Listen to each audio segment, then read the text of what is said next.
Welcome to the Living the Dream podcast with Curveball. If you believe, you can achieve.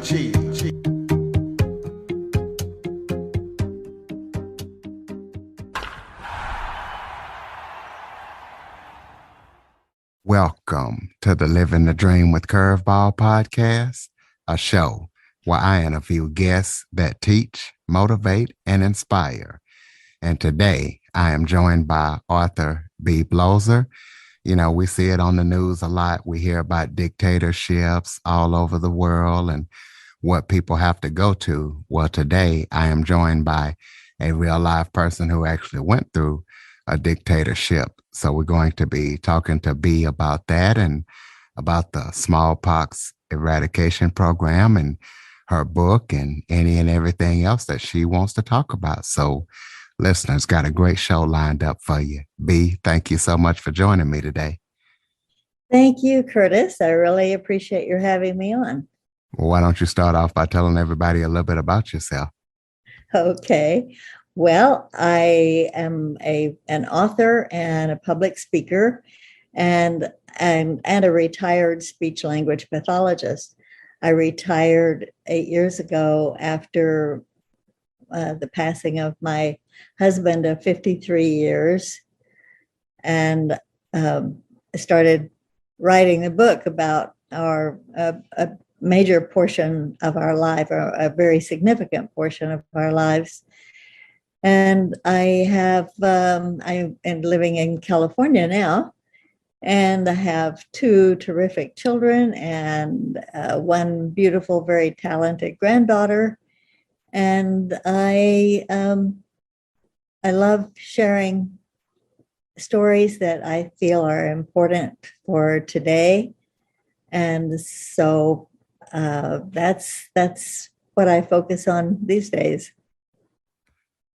We'll kind of talk about the dictatorship that you lived under. To tell us how you got to that point and how you got in that and how you survived and what you and your family experienced going through that. Okay.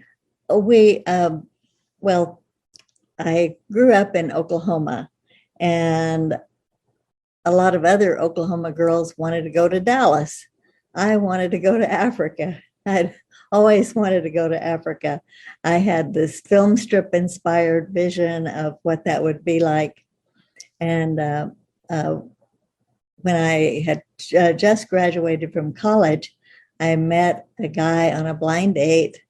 His name was Carl Bloeser, and he didn't wait past the second date to tell me that his dream was to work in medical missions. And he rightly assessed that we were kindred spirits. We married 6 months later. Well, his field was global health, and we worked here in the States on reservations and various places with the Pueblo groups and so on. We had to wait 9 years before there was an opportunity to go overseas. And then CDC called, and they were looking for people to go to West Africa in the smallpox eradication measles control program. And so it was like a dream come true.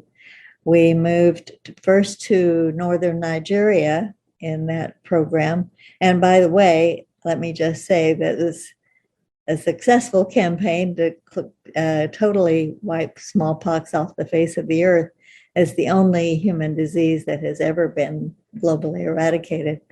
But we were in northern Nigeria for 8 months, and then were transferred to Equatorial Guinea. So we went from the kind of the edge of the Sahara to the rainforest, and a tropical island that was it could have been a gorgeous Hollywood set, and it concealed all of the murder and torture that were being dished out at the hands of the dictator. Nigeria, this whole period was this early post-colonial time, and Nigeria had been independent from Britain 10 years at that point. Equatorial Guinea had been independent only 18 months. Before I tell you how this dictator came to power and the things that permitted him to win the presidency, let me just first give you a quick glimpse of some of the things we observed on arrival.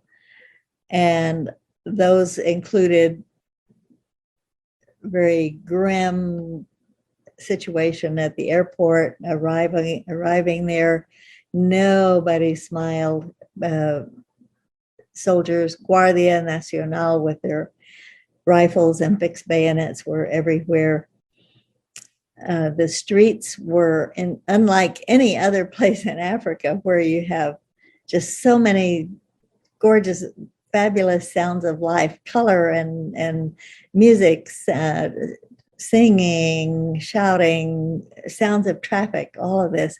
The streets in Equatorial Guinea, and there is a tiny country and a tiny capital city, just eerily silent, almost empty streets.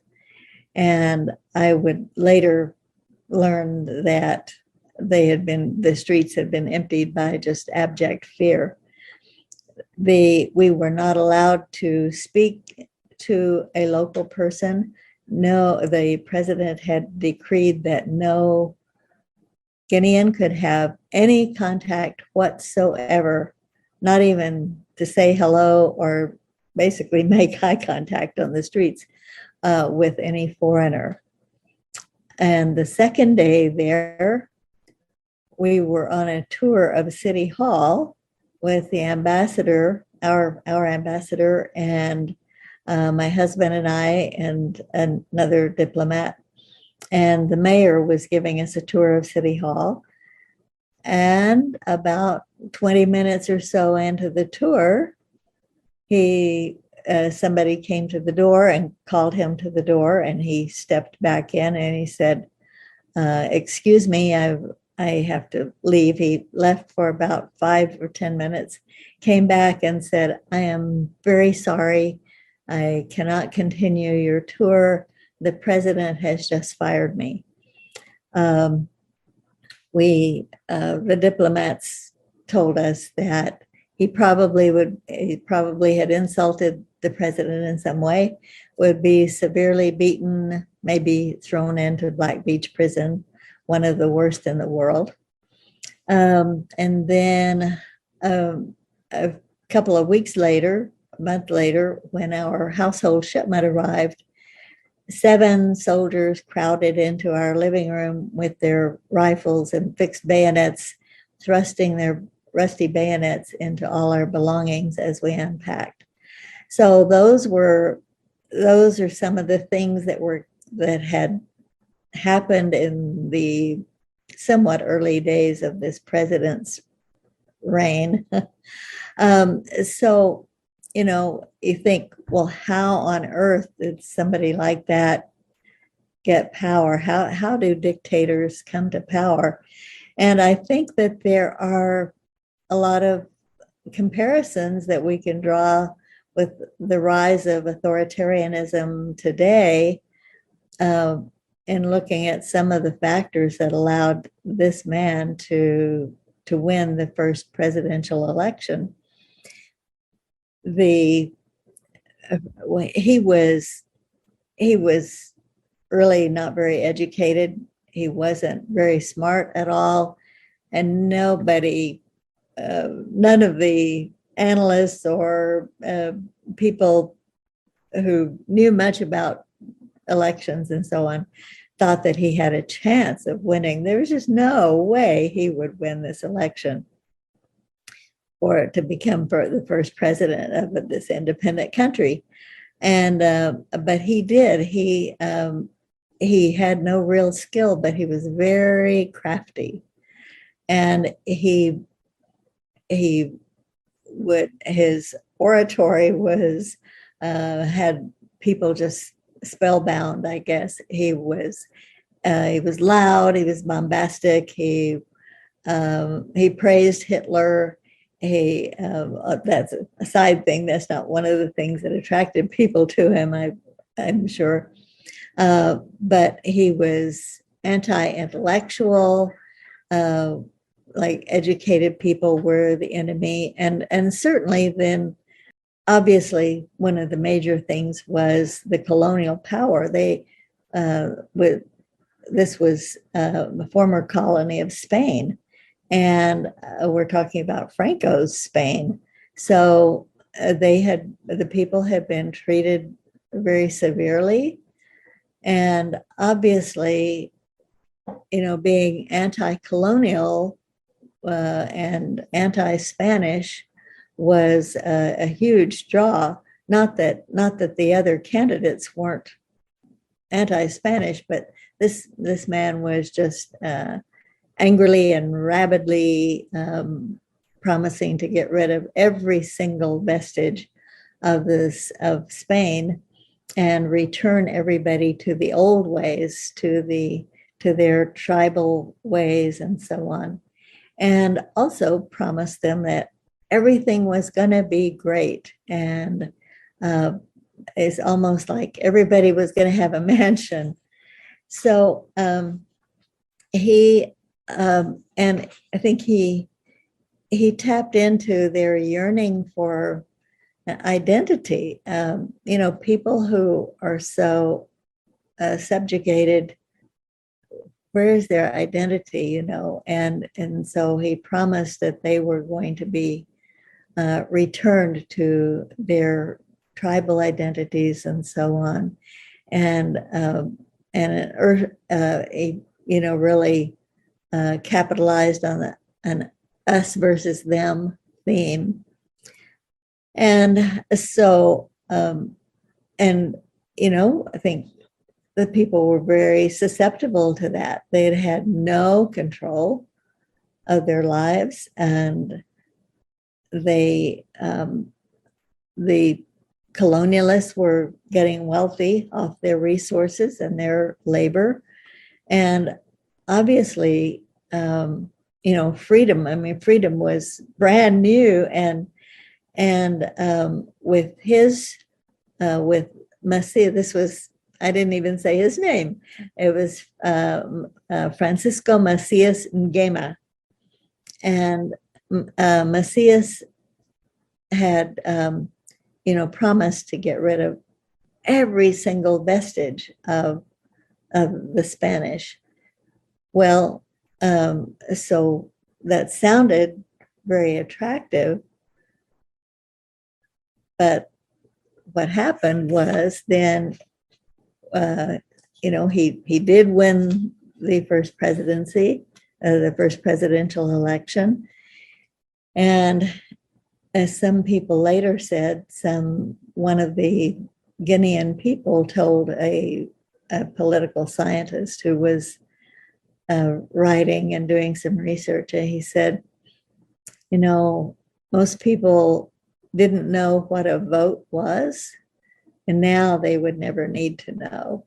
He was able to win the first election and then promptly began by killing off the people who had run against him in that election, and then killing off leaders of any other political party, and then talking about he was going to promise to return them to their tribal ways. Well, then he started murdering the tribal chiefs and anyone who he thought might have some influence over people.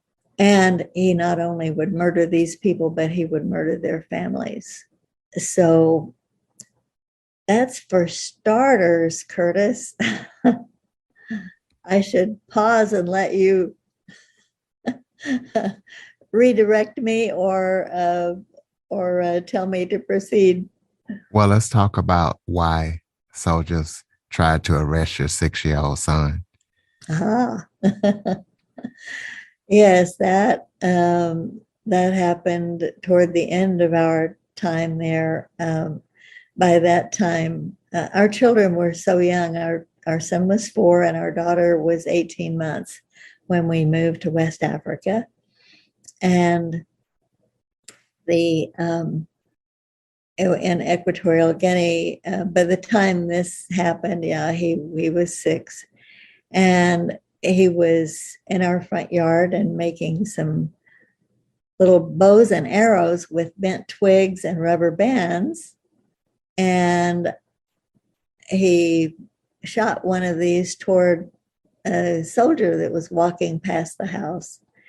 And we're talking about a little twig, basically, a few inches long.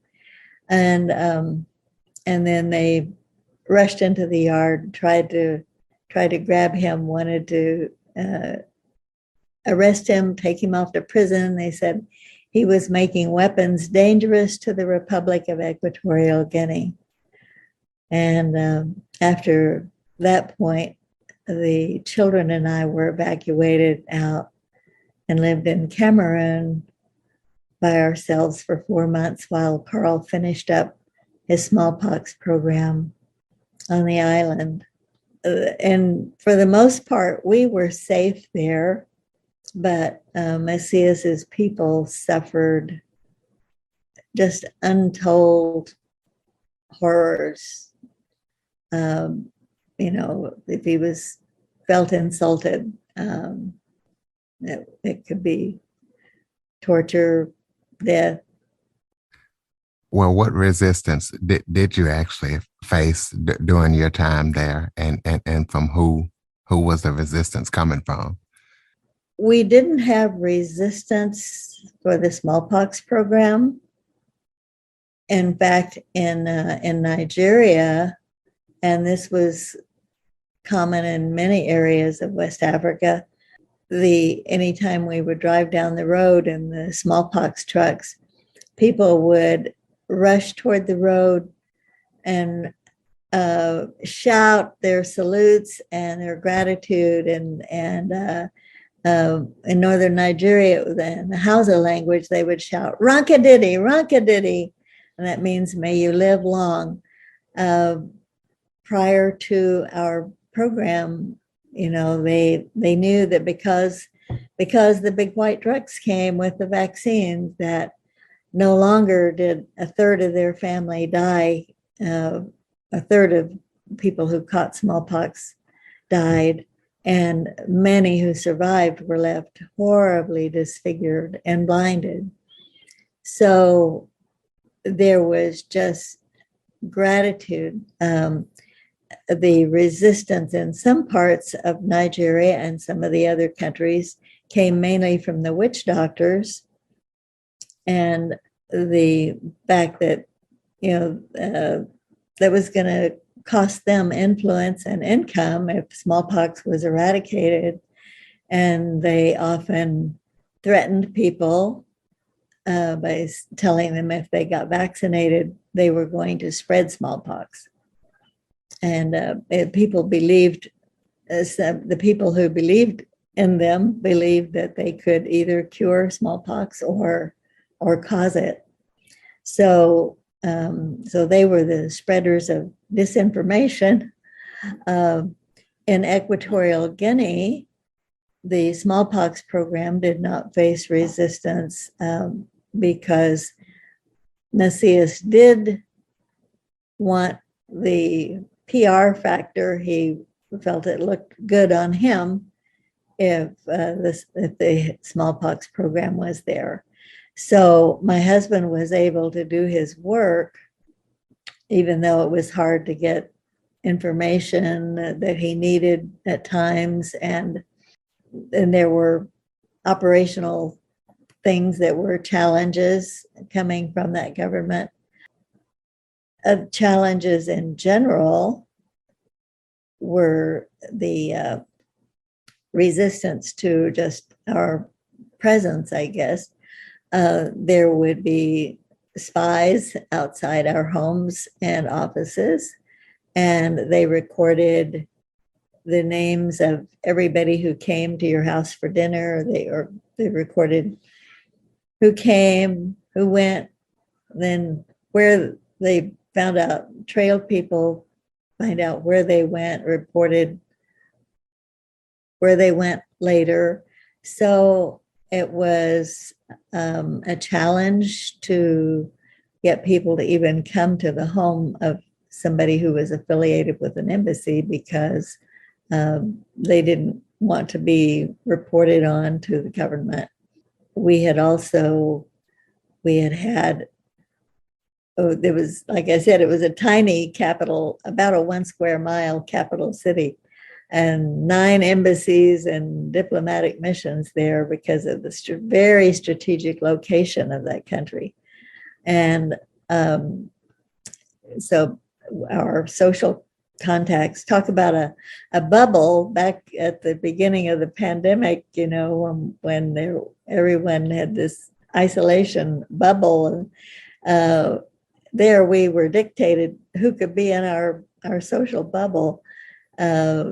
Initially, we had about 25 possible contacts, people with friendly embassies and the UN advisors who were there to help out. And then one day, Macias decided,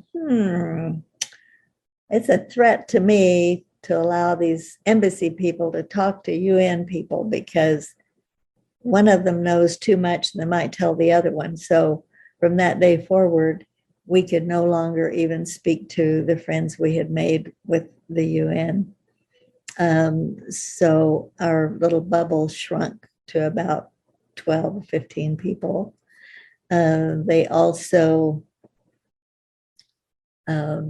diplomats could not have more than 7 people for dinner without getting Macias's personal permission, signed permission, and so on. And so it was, but the people there, by the time Macias was overthrown 9 years after being elected, he had either murdered, imprisoned, or exiled 1/3 of his population. So it was sad place for the people, and it that is seen in far too many places, I'm afraid. Yeah, tell everybody about your book. Tell listeners what they can expect when they read it, and the name of it, and where they can pick it up at. The name of the book is Vaccines and Bayonets: Fighting Smallpox in Africa Amid Tribalism, Terror, and the Cold War. It's available in paperback, hardcover, and ebook. It's available with most online booksellers, and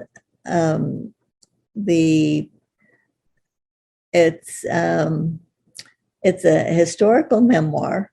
It's based on a lot of documentation.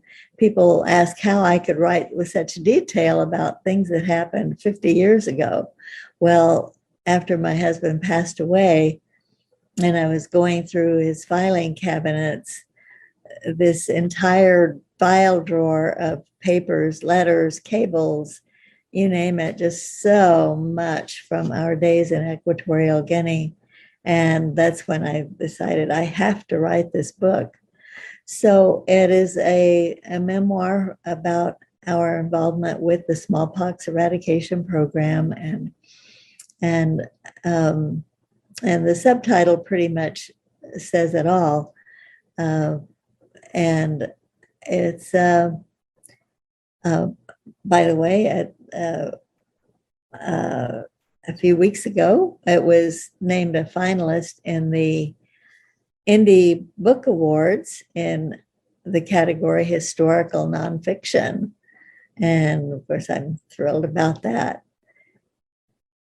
And it's, it covers a lot about public health, global health, the tripwires of international service. And I often based on the book and the topics I speak about, I often talk to university classes and kind of help prepare people who are preparing to go overseas, as well as just making people aware, seeing comparisons of what happened then and why it matters now. Well, talk about some of the myths that you can say that are not true when representing America. Oh, yes, a lot of people think that that sounds pretty glamorous to, represent our country abroad, and I thought so. When we were getting ready to go, I was reviewing the protocol guide we've been given and reading about representation of the United States of America. And that just sounded so grand. And I was picturing myself having poised and perceptive conversations with diplomats and at fancy embassy receptions and so on. Well, that is some of that takes place for some people, but I wasn't prepared for some of the risks that we wound up facing, things that I guess people who are actually foreign service officers are more prepared for and deal with as part of the job. But you don't think about public health people, or at least in the past, we didn't think about public health people facing some of these risks. But what I began to hear, like the day of our unpacking, when those seven soldiers were crowded into our living room, and one of them shoved his rifle over against our son, who was 5 at that point. We were getting more and more tense, and the charge d'affaires kind of shepherded me out the back door. My husband followed close behind, slammed the door, and we were wanting him to do something to stop this. And he said, "It's just part of representation. It's just part of representation." And there was another occasion, there were a couple of more occasions where one night when we were sheltered in the embassy because of what was going on in the streets, and it's just part of representation. So I found out that word has a little darker meaning, and that, or it can have, and that representation of the United States of America abroad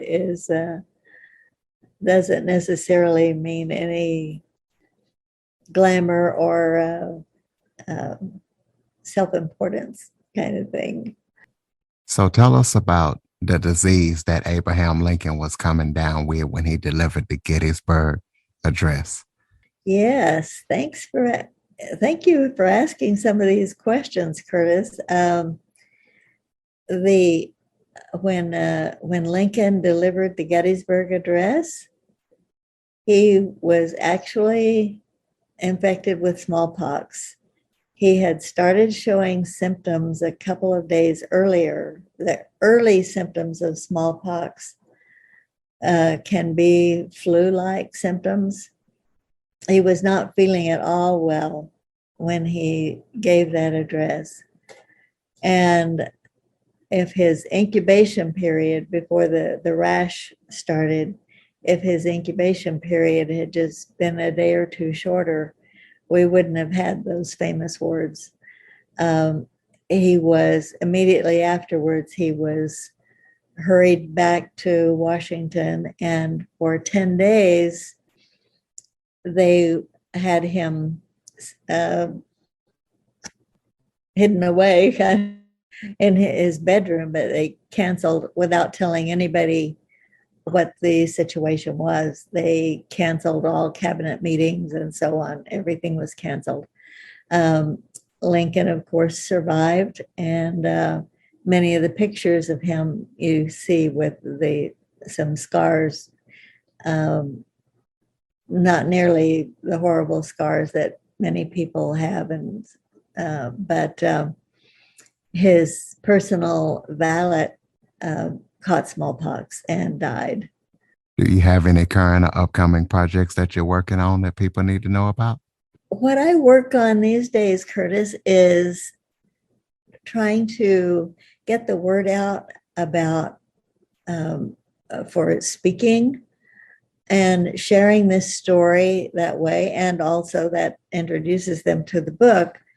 I love to speak to university students and nonprofits and civic groups and other groups as well, and libraries and so on. And I do so by Zoom quite often.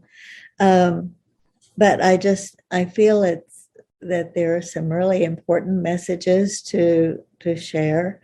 I also want to go back to Africa, not to Equatorial Guinea, but shortly before the pandemic, I had checked with the Peace Corps and asked them what their upper age limit was. They said they didn't have one, but that the oldest person who had gone with them was 86. So I thought, okay, well, I still have a couple of years. And so anyway, then, the pandemic came along, and so I haven't made it yet. And realistically, maybe the Peace Corps with its 2-year commitment is not the thing for me to entertain, but I am looking for some other volunteer opportunity, as I do want to go back. Okay, throw out your contact information. How can people stay in touch with you, keep up with you and everything that you're doing? You got any websites or any social media links? I do have some social media accounts. I don't have a lot on there. They're all under my name, Bee Bloeser, and I do have a website, and that's the best place. And it is BeeBloeser.com.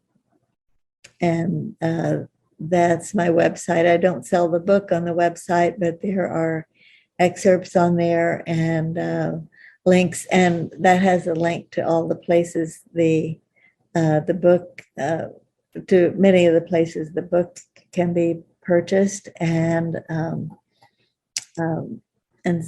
my social media things too. I do have Facebook and LinkedIn and so on. Okay, close us out with some final thoughts. Maybe something that I didn't touch on that you would like to touch on, or just any final thoughts that you have for the listeners. Curtis, I think the main thing I like for listeners to take away is that the campaign we were in was just mind-blowing. It's just, don't you think it's mind-blowing that nations and individuals on opposite sides of an ideological divide could cooperate and come together to defeat the microbe, to defeat smallpox? And I think that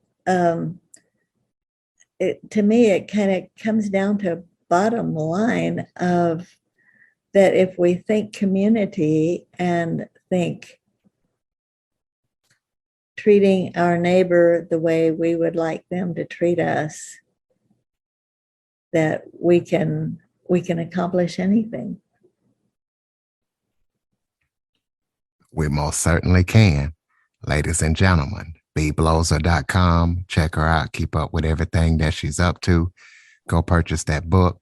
Also, follow, rate, review, share this episode to as many people as possible. Be thankful for the freedoms that we do have. And until next time, Bee, thank you so much for joining me today. Thank you, Curtis. I really enjoyed visiting with you, and thank you for the opportunity. For more information on the Living the Dream podcast, visit www.djcurveball.com. Until next time, stay focused on living the dream.